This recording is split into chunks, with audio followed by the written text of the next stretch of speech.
Bismillah, Alhamdulillah, wassalatu wassalamu ala Rasulillah.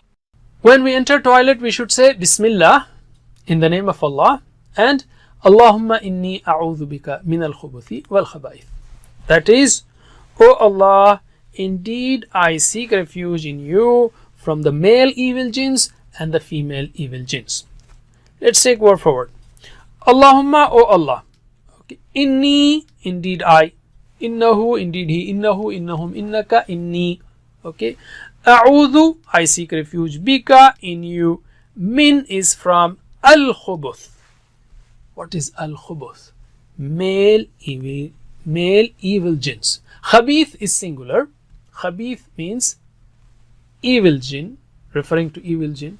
Khabith, evil, plural is khubuth. Here we are referring to male evil jinns, because some jinns are good.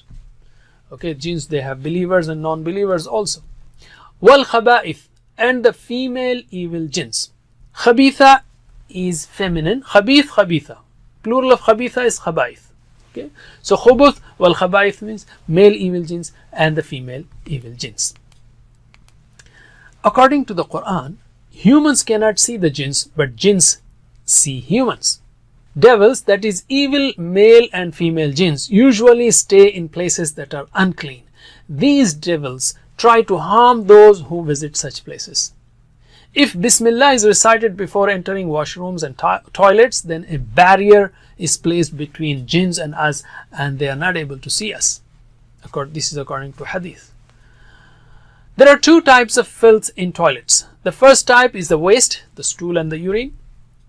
And the second one is not visible to us, that is the evil jinns.